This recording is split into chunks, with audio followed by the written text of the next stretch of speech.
The only way to crush creative burnout is to lean into your performance edge. Most small content creators listen to advice like publish consistently, outwork your competition, grind, never stop, never stopping, and when they take it at face value, it can feel frustrating when the advice doesn't pan out or it feels forced and draining. But what if you felt excited about creating again because it was fun and engaging? So how do you find the fun and engagement and excitement when you have creative burnout? That's performance edge. So in this episode of Creators That Crush, we're going to talk about what is performance edge, how does it help you crush creative burnout, what are the 3 big causes of creative burnout, and how to find and measure your performance edge. This is the Creators That Crush podcast. I am your host and certified high performance coach, Shawn Buttner, and let's jump into the episode. What exactly is performance edge? And I'm going to go through a couple of different angles to explain what this is, because it's a little abstract, but it's kind of what it sounds like. It's that place where you are maximally performing at the edge of your capability, the edge of your motivation, the edge of your ability to get results. Also, you could think of it as that flow state where you're pushing yourself to grow without destroying your motivation for the work. And then as a high performance coach, we define high performance as beating the normal results in your life and work sustainably over the long term without hurting your health and relationships. So I give you these different angles to think about performance edge, just to kind of give a couple of different examples. Again, because sometimes it can be really tough to explain or tough to feel, but what it feels like when you're in your performance edge is that you are experiencing the joy of doing the task, you are extremely present with the work you're doing, and you have confidence that you are putting your best foot forward. And these are the outcomes of high performance coaching. So my question to you is, where do you get into a flow state in your current work? In your creative business or life, where do you want to be in flow? Because sometimes as a coach, there's a lot of fighting and a lot of burnout happens when I want to be working on the creative work, but I'm caught up in all the administrative part of the business, or I want to do creative work. I feel like I'm in a rut just doing the same thing over and over again. And so that causes burnout quite a bit. And we'll get into the big categories here in a second. So if you know that the places where you have this flow state or performance edge in your life, or you know where you want it to be, think about how you can be doubling down on either doing that flow state or making it happen in your creative business. And this is why finding your performance edge helps you solve your creative burnout, because when we are challenged and progressing and we can feel the confidence, joy, and presence in our work, you can't be burnt out. Okay? So how does performance edge exactly help you solve and crush creative burnout? Well, creative burnout is caused by 3 things: delay, detachment, and doing it alone. And I'll deep dive into this here in a little bit. But when you find your performance edge, you're in action, you're connected to your artistic intuition, and you're effortlessly attracting people to your work. So before we dive into defining those 3 areas of creative burnout that cause creative burnout, in my opinion, let's talk about what creative burnout is. It's the long-standing frustration, anxiety, boredom, and ennui that comes from working hard without creating the impact that you want. So it could look like you've been doing this YouTube channel, podcast, writing, and you feel like you have it figured out. You're not in that learning phase, so you're just kind of doing the same thing over and over again. And maybe you feel comfortable, but you don't feel like you're operating at the best of your potential and character. That could be really draining. Or you had an idea of what a creative career would look like, and it's not that right now in this moment, and it hasn't been that way for quite a while. So you start to check out of actually making the content. You start to look for shortcuts. You look to others to copy other people's ideas, and you kind of lose your creative spirit or your creative perspective. It can also show up as a lack of inspiration, where you just are tired and exhausted. You've been putting in blood, sweat, and tears, and you're not seeing the results that you want, and something needs to change, and you know it. And you don't know the next ways forward. This is what we're fighting against. And in my opinion as a coach, and what I've seen working with creators, there are three things that really create this creative burnout. First is delay. Delay is the enemy, because when you get into action momentum, it's hard to, you get into learning. And when you're learning, it's hard to be bored with the things that you're working on. So there is a creator group community that I joined earlier this year. And I've been working with someone in that community on helping them start a habit of making YouTube shorts every week. They're super committed, it's super necessary for what they want to do, and they just can't seem to start the habit. And I talk about the minimum viable action a lot in previous episodes, but it's so easy to say, I'll do this in next month, I'll do this in 5 months, I'll do this in next year. You put the action out in the future, and then you wonder why you feel stuck. Or you wonder why you feel burnt out, because you're not actively moving towards a goal. And so I've been encouraging this person in the community to just, if you want to do YouTube shorts, just pick up your phone every day, record a funny face that you make into your phone. Don't release the video to anyone, and do that for a week and see what happens. And the human nature part of getting into action and getting into momentum is eventually, if you do that long enough, you're like, the hardest part is to get started. But now I want to take the next action. Instead of doing a funny face, maybe I'll say something insightful. And maybe I say something insightful, like, oh, I like that. Then you post it. And so it's setting up the environment for you to take action consistently. And the easiest possible action you can to get the result that you want, to move towards that future goal for you. So we need to be battling delay if we want to battle creative burnout.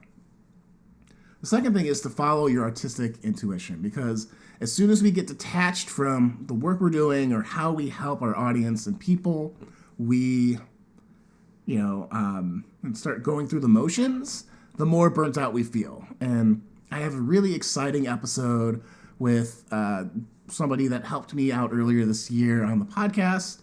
So I'm really excited for this. It'll be out in a week or two as of recording this episode. But he tells a story to kind of just give you the cliff notes and highlight why you should follow your artistic intuition and how it beats burnout. Is he's been doing this podcast work for 7 years, and almost to the date, he's like, okay, I am bored, I am burnt out, I don't really want to do this anymore. And what I have been teaching hasn't really been working, so I'm actually really helping people. So, huge problem, especially if that's your business. And so he decided he's going to rebrand, because he's like, I think I want to try something and do something a little bit more engaging, and just something in his heart was saying, I need to follow this. And so he spent the first part of this year in 2025 with the rebrand that's a little bit of a broader audience, learned a whole bunch of new stuff going through it, kind of went through restarting a podcast, which is what he teaches, and learned a whole bunch and found that spark, right? And so he decided he's going to revert the brand back to the old thing, but he's got this new perspective. So he's found a new angle, he's found new things that work, and he is reinvigorated for the old thing. So he's rebranding from the old thing to the new thing, back to the old thing. And he's like fired up. You could really see that the quality of his content has changed because he's more engaged, he's more happy, he's more into it. And so that's why we have to follow our artistic intuition to battle creative burnout. And then the third thing is if you are, taking action, if you're following your intuition, it's still not working, you might need to get in front of other people, and you have to battle, isolation, especially if you're a solopreneur or content creator that you're the only person in the business. And that was me this year. I have been, had a YouTube channel for 10 years. I've had a podcast for 2 years at the beginning of this year-ish. And I wasn't seeing the audience growth. I wasn't seeing the audience engagement and the impact that I wanted, to one, know that when I record one of these are actually helpful. But two, to find out what people are actually working on. And so, I hired a podcast coach, which the guy in the previous episode, which I'm purposely teasing because literally the next week or two, this episode's going to come out, and I'm super stoked for it. I joined creative communities like the one from the person in the delay, with the YouTube Shorts was talking about, I was talking about, and I've engaged in other communities, been a little bit more active in the existing communities that I have, and it's been a life changer. It's reinvigorated my motivation to show up every week and record a podcast, to show up and work with clients, all of that stuff. So, the 3 things that cause creative burnout in my estimation are delay, it's detaching from the work and not following your artistic intuition, and then being isolated. When you are in creative burnout, it can be extremely difficult to figure out and diagnose how you got there and how to move forward and through it. So if you've been experiencing creative burnout for quite a while and you want a deeper, more personalized dive into what's going on and how to move forward, I invite you for a free 30-minute creator strategy performance call where we'll focus on what's going on. There's no selling or anything. I just want to get to know you a little bit more and how I can help you. And we'll come up with something to break through your creative burnout and help you move forward. So if you're interested, go to ShawnButtner.com/30, which is the numbers, and we'll have that in the show notes below. So with that, back to the episode. Now the question is, how do you find or improve your performance edge? And I have 5 metrics from High Performance that will tell me if you are in creative burnout or not. And that is measuring and trying to improve, or seeing how you might improve, one of these 5 categories: clarity, energy, courage, productivity, and influence. So in clarity, what I'm looking for is how clear are you in your values and the value you provide and how you show up in the world, how those values translate into your work, how clear you are for the future of your creative business, for your creative artistic side, for your lifestyle, all these types of things. And the more clear you are about this, the harder it is to be burnt out, because you know exactly what the next steps to take to get the outcomes that you want to improve your results. And so barring that, the second measure is energy. And this is important because it's how motivated you feel. It's your ability to emotionally connect through your creations. It's the ability to handle teammate or team issues. And so if this is low, maybe you're not taking care of yourself. So going back to the definition of high performance and performance edge, you are not able to sustainably get and improve results in your life because you're just exhausted. And so this could be an easy fix. There could be a lot of different factors here, but when you are exhausted, you're more likely to feel burnt out. And I could go into a bajillion different examples of that personally and with clients.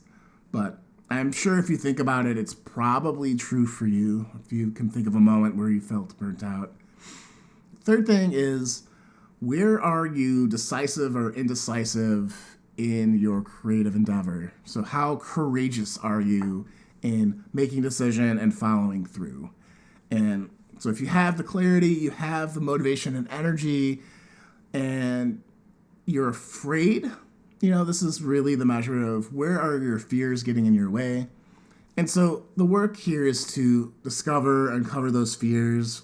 If they're unconscious, make them conscious, and to face them and take action in spite of them.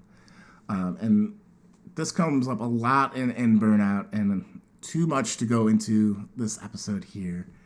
But, measuring how decisive and courageous you are in following your dream, following your big idea is where this kind of hits the road. Take a look at your productivity and where you're getting distracted, where you're losing focus, or where you're focusing on things that are not the priority or the wrong things. And so we are, as humans, are masters of tricking ourselves into, if I'm just moving, then I'm, productive. And that's not the case. And I could share that having done over 700 YouTube videos, and for like 600 of those videos getting 0 views and 0 audience, that, I had the energy, I was putting myself out there, I was clear on how this could help my business, and I wasn't getting the results because I wasn't focusing on the right things. I wasn't focusing on pushing myself into my performance edge to improve as a communicator, as someone that sets up these episodes, as an editor, and all these different areas. So knowing where there's skill gaps, or knowing where you're floundering and might need some extra help or extra education, or you just need to buckle up and focus for an hour every day, is really important. And then the fifth measure of your performance edge is influence. How are your people skills in getting people to believe in your ideas, to want to join your team, to support you as you're fumbling through things, or moving people into action? These are the social. This is the social side of your performance edge, where you're getting collaborators. And so how great are you doing on your people skills relates. So the good thing about this assessment of your performance edge is, if you are able to improve one area of this, the other areas tend to improve a little bit. So if you are thinking, as I'm talking about this, of how clear am I in my creative endeavor? How much energy do I have day to day, physically, mentally, emotionally, or spiritually? Or how am I just taking decisive, bold action every day towards my dreams? Or, as I'm talking through this, you're like, ooh, maybe I need to work on my productivity, or maybe I need to work on being a little bit more confident and decisive in my choices and following through, or, whatever comes up to you. The great news is if you focused and thought, how could I get better at being courageous? And you thought through a couple things, that will make you more performant. It'll make you more happy. You'll get more momentum. You will start to pull yourself out or prevent creative burnout. Finding and living in your performance edge is essential. And there's so many ways where we can get tripped up. And I'm cheering you on. I know that it's tough, and I'm a high performance coach. I know this happens to me, and I know how hard it is to dig yourself out of creative burnout if you're experiencing it. And you don't have to be stuck in creative burnout for a long period of time, right? Being able to notice where, these 5 different areas of your performance edge, and where you might have faltered. You might have been really clear today, and then tomorrow your clarity's blown out the window because there's a new AI tool, right? And it's doing the thing that you thought you were special in, and now you're feeling bad about yourself. You're not clear on how to handle that new situation. This is a continual thing that we're sharpening, we're honing, that we are putting out into the world. And it's tough. And it's rewarding if you can stay on that performance edge or not get distracted by this stupid AI tool stuff. Then you'll find the thing that works for you. You'll find your happy place where you are confident about the things you're creating and how you're connecting with people in the world, and everything changes. That's this episode of Creators That Crush. I hope you really loved this episode.